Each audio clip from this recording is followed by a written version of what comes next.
Ya, katakanlah secara independen kemudian Gubernur DKI Jakarta yang sekarang berstatus nanti akan menjadi petahana begitu saat pemilihan gubernur pada 2017, terpilih lagi di 2017, ada poin yang penting dipahami juga karena Wakil Gubernur saat ini Jarod Saiful Hidayat sempat mengeluarkan sentilan yang cukup juga perlu menjadi perhatian karena di DPRD menurut Jarod tidak ada fraksi independen atau fraksi relawan gitu. Ini bagaimana nanti Pak kinerjanya? Kalau sekarang pengalaman Pak Ahok ini selama memimpin sampai saat ini kan masih ada Pak Jarod gitu, walaupun Pak Ahok udah keluar dari Buktinya 2015 kita pakai pergub, sama kayak nggak ada fraksi juga kok. Ribut APBD UPS, hampir lawan semua partai juga. Termasuk PDIP saat itu ya? Waktu itu kan. Ya. Dia bilang mau bela gimana? Saya kira nggak itu masalah. Banyak tapi menguras energi tidak Pak? Daerah lain yang ada independen. Ya. Nah, lagi pula kan sekarang udah ada Nasdem, ada fraksi Nasdem loh. Oke. Waktu itu PDIP juga mendukung kan, ada Pak Jarod di situ, tapi waktu sekarang juga ada Nasdem. Ya, artinya tidak menjamin. Nanti juga ada Hanura bisa dukung. Sekarang juga belum menutup kemungkinan banyak partai akan mendukung loh, bukan mengusung, mendukung teman Ahok. Nasdem udah jelas. Kita nggak tahu Hanura, kita nggak tahu P3, kita nggak tahu nanti Demokrat, itu juga nggak untuk kemungkinan PDIP loh bisa mendukung.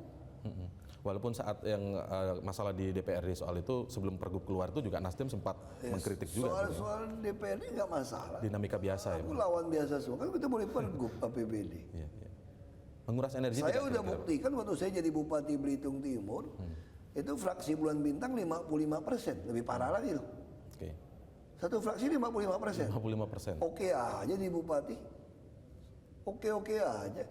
Orang bilang itu masih menggunakan komunikasi yang sama dengan orang bilang itu kan Belitung Timur katanya, Jakarta beda. Jakarta juga kita buktikan kok.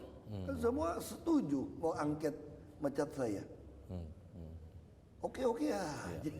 Bukan masalah begitu ya. Oke, baik Pak, ini kita agak bergeser sedikit ke soal beberapa waktu lalu soal penertiban Kalijodo, dilanjutkan pembersihan bawah tol begitu. Sebagian masyarakat mengatakan ini sangat positif, tapi sebagian yang lain juga mengkritisi begitu Pak. Bahkan ada salah satu partai politik yang juga nanti mengajukan calonnya di Pilgub DKI, saya sebut Gerindra begitu, dalam sebuah perbincangan di radio begitu Pak, mengatakan bahwa kita akan mengusung calon yang punya slogan membangun tanpa menyakiti Pak. Langsung itu ditujukan ke Pak Ahok. Pak Ahok bagaimana melihat ini? Ini sebuah ancaman tidak Pak untuk ketika Anda maju apalagi independen? Aku menggusur dengan menyakiti. Aku bukan menggusur kok, menertibkan dengan menaikkan derajat Anda. Kamu bayangin begitu pindah ke rusun, anak Anda dapat KJP. Misalnya 800.000 SMA, KTP kamu langsung saya ganti alamat rusun.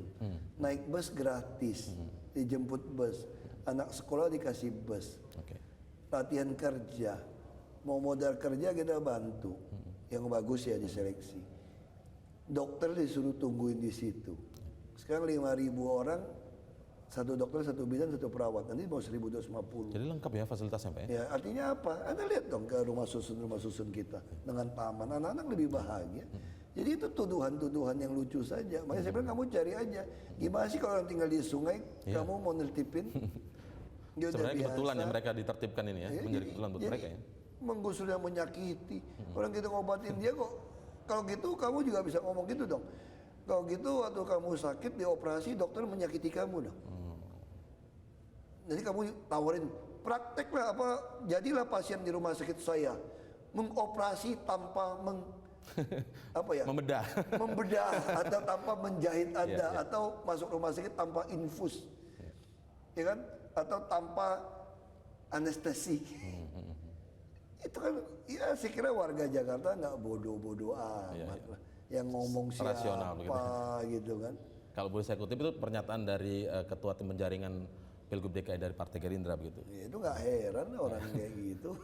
Oke. Sekarang kalau kita lihat kandidat-kandidat yang mulai bermunculan, ini belum bakal calon Pak memang, tapi masih kandidat-kandidat yang ya bermunculan gitu. Ada yang turun langsung ke Kalijodo begitu kan. Kemudian ada juga yang sidak ke pasar-pasar. Terus ada salah satu figur yang sangat santun sekali dan juga pemodal besar. Aku juga santun kok. Aku kurang santun.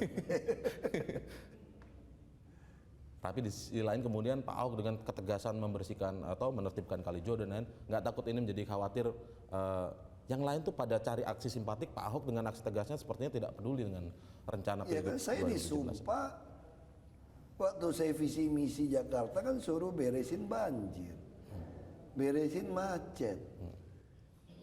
Kalau saya takut nggak kepilih lagi, terus nggak mau beresin banjir, nggak gusur orang, kalau itu kamu ngapain nyalon? Ya kan saya mau nyalon kan saya mau beresin sungai, mau beresin banjir. Ya saya gusur terus dong. Kapan saya berhenti ya tunggu rumah susun. Iya, iya. Rumah susunnya habis ya berhenti dulu. Jadi apa yang masalah?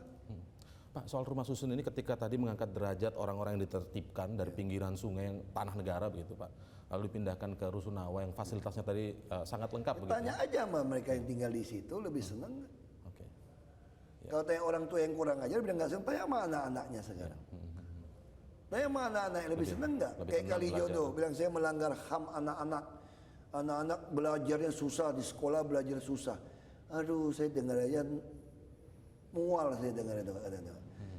Kamu membiarkan anak-anak tinggal di Kalijodo jang-jeng itu musik sampai pagi. Justru pelanggaran lihat HAM itu. prostitusi. Apa bukan melanggar HAM membiarkan anak-anak itu terima mau belajar anak-anak di kecil udah lihat lingkungan seperti itu. Saya pindahkan dia dijemput bersekolah apa bukan lebih baik? Ada masjid, sholat segala macam, nggak ketemu orang yang aneh-aneh. Masa saya yang melanggar HAM? Justru saya kira anak-anak susah tidur, susah belajar dengerin musik dangdut, jengjar-jeng ngaco kayak begitu. Banyak preman begitu ya. Jadi kan itu cuma omongan orang yang aku nggak ngerti lah otaknya itu isi kiri kanannya gimana gitu. Mesti dilihat itu otaknya itu penuh apa enggak, kosong apa enggak itu atau jenis apa gitu loh. Apa jenis yang udang, yang encer atau yang keras gitu. Males kadang-kadang. Baik, baik Pak Ahok. Sekarang nanti kita akan lanjutkan lagi soal ini yang menarik juga nih Pak Ahok. Kenapa kemudian masalah Kalijodo ini malah berbuntut sampai ke Senayan? Komisi 3 lagi Pak, Komisi Hukum yang rencananya akan memanggil Pak Ahok juga kemudian Kapolda di Jakarta begitu untuk menjelaskan soal ini. Bahkan disinggung soal Alexis, Malioboro. Saya juga nggak tahu ini apakah Pak Ahok sudah menerima undangan. Nanti kita akan ulas. Kita udah terima undangannya. Kita akan ulas lagi. Kita break terlebih dahulu. Tetaplah di CNN Indonesia.